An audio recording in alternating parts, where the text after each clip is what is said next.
అందరికీ నమస్కారం. మీరంతా సంతోషంగా ఉన్నారు అనుకుంటా. మా కుటుంబం కానీ సంతోషంగా ఉన్నాము.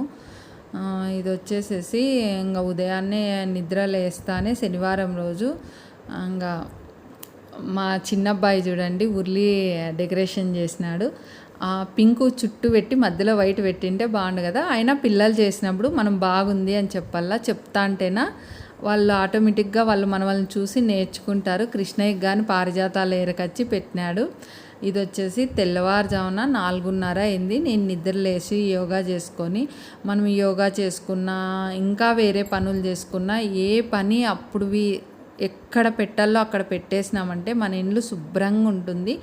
ఎక్కడ వస్తువులు అక్కడుండి ఎక్కడన్నా డస్ట్ ఉందనుకో అదంతా క్లీన్ చేసుకుంటా అంటే ఎప్పుడు పనులు అప్పుడు చేసుకుంటా అంటే మన ఇండ్లు కానీ శుభ్రంగా ఉంటుంది, మన మనసులు కానీ ప్రశాంతంగా ఉంటాయి.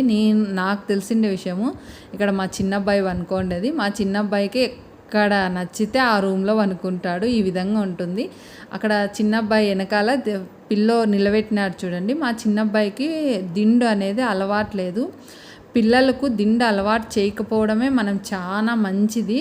ఎందుకు పిల్లలకు దిండు అలవాటు మనకు పెద్దలకు ఉంది. నాకు మా వారికి దిండు అయితేనా అలవాటు దిండు లేకుండా పనుకోలేము. కానీ మా పిల్లలకైతేనా పెద్ద అబ్బాయికి చిన్నగా వేసుకుంటాడు కానీ మా ఎంత ఎత్తు వేసుకోడు. మా చిన్న అబ్బాయి అయితే దిండు అస్సలు పెట్టుకోడు, దిండు తీసి పక్కకు పెట్టేస్తాడు. కానీ ఇప్పుడైతే మనకు ప్రతి ఒక్కరికి మెడల నొప్పులు అంటారు. డాక్టర్ దగ్గరికి పోయినామంటేనా దిండు తీసేసి పనుకోండి మెడ నొప్పి తగ్గుతుంది అంటారు. మనకు దిండు అలవాటు ఉంటుంది. ఆ దిండు తీయాలంటేనా ఎట్టి పరిస్థితిలో తీయలేము, నిద్ర రాదు, చాలా ఇబ్బందులు పడతాము. దిండు అలవాటు లేని వాళ్ళకు వేసుకోండి అని పిల్లలకు అలవాటు చేయకండి. చిన్న పిల్లలప్పటి నుంచే దిండు అలవాటు చాలా తగ్గిస్తేనా చాలా తక్కువగా పెట్టండి, చాలా మంచిది. దిండు అలవాటు అయ్యే వాళ్ళు చాలా ఇబ్బందులు పడతా ఉంటాం కదా.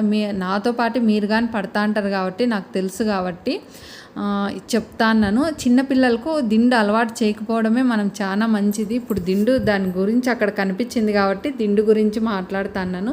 కానీ పుట్టింటారు చూడండి, ఆ పిల్లలకు మెడలు కరెక్ట్ రావాలంటే మెడ చుట్టూ క్లాత్ అనేది పెడతారు. అది మీ పెద్దలను అడిగితేనా ఏ విధంగా పెట్టాలంటేనా పెట్టేది చూపిస్తారో ఆ విధంగా పెట్టండి. కానీ సంవత్సరం 2 ఏళ్ల పిల్లల నుంచి దిండు చాలా తక్కువ అలవాటు చేయండి పిల్లలకు. అందుకు చెప్తాను. ఈ టెడ్డీ బేర్ చూడండి మా చిన్న అబ్బాయిది పైకి ఎక్కింది. ఎందుకంటేనా అది కొంచెం చీలింది. దాన్ని ఇంకా నలిపేది ఆడుకునేది చేస్తే ఇంకా చినిగిపోతుంది అనేసి దాన్ని పైన పెట్టుకున్నాడు. ఇంకా సరే నేను రూమ్లోకి వస్తే పైన ఉంది. ఎందుకు నాన్న అంటేనా చినిగిపోతుందని పైన పెట్టినాను అన్నాను. సరేలే అనేసి ఇంకా ఈ రూమ్లో కానీ ఎక్కడక్కడ అన్నీ సర్దేసేసి ఇంకా మాప్ పెట్టేసేసి ఇంకా నేను బ్రష్ చేసేసి కిందికి పోయినాను. కింద వచ్చేసేసి పసుపు ఉప్పు వేసుకొని ఇండ్లంతా శుభ్రం చేసుకుంటా. మనము చెత్త నూకేటప్పుడు ఇట్లా చైర్లంట టేబుల్లంట మనకు వీలుగా ఉంటేనా అవి తీసి దుమ్ము ఇదిలించుకొని నూక్కొని మాప్ పెట్టుకోండి. దోమలు అనేది మన ఇంట్లోకి రావు. అప్పుడప్పుడు మనం సాంబ్రాణి ధూపం వేసుకుంటా అంటే వెళ్ళిపోతాయి. ఈ విధంగా పసుపు ఉప్పు వేసుకొని నీళ్ళల్లో కరిగించిన తర్వాత రాళ్ళు ఉప్పు వేసుకొని మనం ఇండ్లు శుభ్రం చేసుకుంటా అంటే దోమలు ఏవి రావు. నేను ఫెనాయిల్ అంట అట్లాంటివన్నీ చాలా తక్కువ వాడేది. మన పెద్దలు ఇలాంటివన్నీ వాడే కదా ఆరోగ్యంగా ఉన్నారు. మనం అవి పాటించినామంటే మనంగానే ఆరోగ్యంగా ఉంటాము. మనం ఈ ఫెనాయిల్ అంట ఆ షాంపూలు ఇవి అవి అన్నీ వాడడం వల్లే మనకు అనారోగ్యాలు కానీ వస్తున్నాయి. దోమలు కానీ అంతే. మనము ఎక్కడివక్కడ డస్ట్ అంతా ఇదిలిచ్చేసి ఈ పసుపు ఉప్పు వేసుకొని ఇండ్లు శుభ్రం చేసుకొని కొంచెం ఆవు పంచితము, ఇప్పుడు నాకు ఆవు పంచితం కావాలనేసి వేరే వాళ్ళకి చెప్పింటే తెచ్చిచ్చినారు.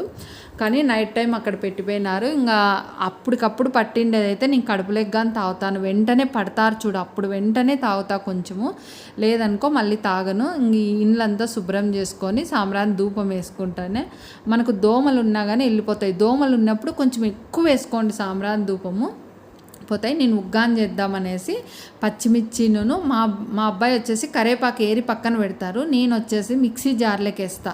కొంచెం కరేపాకు పచ్చిమిర్చి కొంచెం కొబ్బరి ఉప్పు వెల్లుల్లి రెబ్బలు వేసేసి మిక్సీ పట్టేసుకున్నాను. ఇది వచ్చేసి సాంబార్కి పెట్టినాను. సాంబార్ కంటే చూపిలేదులేండి. కందిపప్పును టమోటా మెత్తగా ఉడికిచ్చేసుకొని ఫస్ట్ ఎనిపేసుకున్నాను. ఒక గిన్నెలోకి వేసుకొని దాంట్లోకి మునక్కాయలు శుభ్రం చేసుకొని మునక్కాయ క్యారెట్ శనక్కాయ ఇత్తనాలు కానీ నానేసుకున్న అవి వేసినాను. మరి వచ్చేసి పచ్చి కొబ్బరి, వెల్లుల్లి మిక్సీ పట్టుకున్నా ఇప్పుడు వేస్తేనే అది. మళ్ళీ దాంట్లోకి రాళ్ళుప్పు, పసుపు, కారము, ధనియాల పొడి, మరి వచ్చేసేసి కొంచెం బెల్లము, చింతపండు రసము, ఇంకా సాంబార్ పౌడర్ వేసుకొని బాగా మరిగిచ్చేసుకొని, కొత్తిమీర వేసేసుకొని బాగా మరిగిచ్చేసుకొని, ఇంకా ఆవాలు, జీలకర్ర, ఎండుమిర్చి, కరివేపాకు పోపు పెట్టేసి కలిపేసినాను. కొంచెం ఇంగు వేసేసి ఇంకా అంతే సాంబారు. బాగా మునక్కాయ, క్యారెట్, శనక్కాయ ఇత్తనాలు, ఆనియన్ కానీ బాగా పెద్దది ఒకటి పెద్ద సైజు గడ్డ వేసేసినాను. ఈ విధంగా ఉడికిచ్చేసినామంటే మునక్కాయ సాంబారు. మునక్కాయ కొంచెం క్యారెట్ పల్లీగానే వేసినాను సాంబారు. ఎందుకంటేనా ఇంకా మా వారికి ఉదయాన్నే క్యారీ కట్టాల. ఈరోజు ఉదయం పోయి పాపం మరీ నైట్కి కానీ క్యారీ పాపం చాలా ఇబ్బంది పడుతున్నాడు. కొంచెం వర్కర్స్ సెట్ అయ్యేదాకా కొంచెం నైట్ డే రెండు చేస్తున్నాడు కాబట్టి ఇంకా ఉదయాన్నే 7 గంటలకి ఇంటికి వచ్చినాడు. పాపము ఫ్రెష్ అయినాడు. మళ్ళీ వెంటనే స్నానం చేసేసి టిఫిన్ వచ్చేసి ఉగ్గాని చేసినాను. ఇంకా లంచ్కి వచ్చేసి సాంబారు, అన్నం కట్టిచ్చేసినాను. మళ్ళీ నైట్కి వచ్చేసి చపాతి చేసి బస్సులో క్యారీర్ పెట్టింటే అక్కడ తీసుకున్నాడు. ఆ విధంగా అయింది శనివారం రోజు. ఇంకా మరి ఉగ్గానికి వచ్చేసి బొరుగులు తడిపేసి పెట్టుకున్నాను. స్టవ్ వెలిగిచ్చేసేసి కడాయి పెట్టేసి ఆయిలు, ఆవాలు, జీలకర్ర, ఉద్దిపప్పు, శనగపప్పు, ఎండుమిర్చి, ఇంకా మిక్సీ జార్లో వచ్చేసేసి మనం మిక్సీ జార్లో కానీ ఆ పేస్ట్ ఆడించుకున్నాం కదా అది వేసేసి కొంచెం పసుపు వేసేసి బాగా మగ్గిన తర్వాత ఆనియన్స్, టమోటా, కరివేపాకు అవన్నీ మగ్గిన తర్వాత ఈ మిక్సీలో ఆడించుకుంటాం కదా అది కానీ వేసేసేసి అది మగ్గిన తర్వాత ఇంకా బొరుగులు తడుపుకుంటామే ఆ బొరుగులు వేసేసి బాగా కలిసినామంటేనా మా ఆంధ్రప్రదేశ్లో ఎక్కువ ఆంధ్రప్రదేశ్లోనే కాదు మా జిల్లాలో అయితేనా చాలా ఫేవరెట్ ఉగ్గాని అంటేనా పచ్చికారంతో ఉగ్గాని అంటే అంత ఫేవరెట్. చాలామంది బాగా తింటారు. ఇంకా లంచ్కి వచ్చేసి సాంబార్ తయారైపోయింది. ఇంకా లంచ్కి వచ్చేసేసి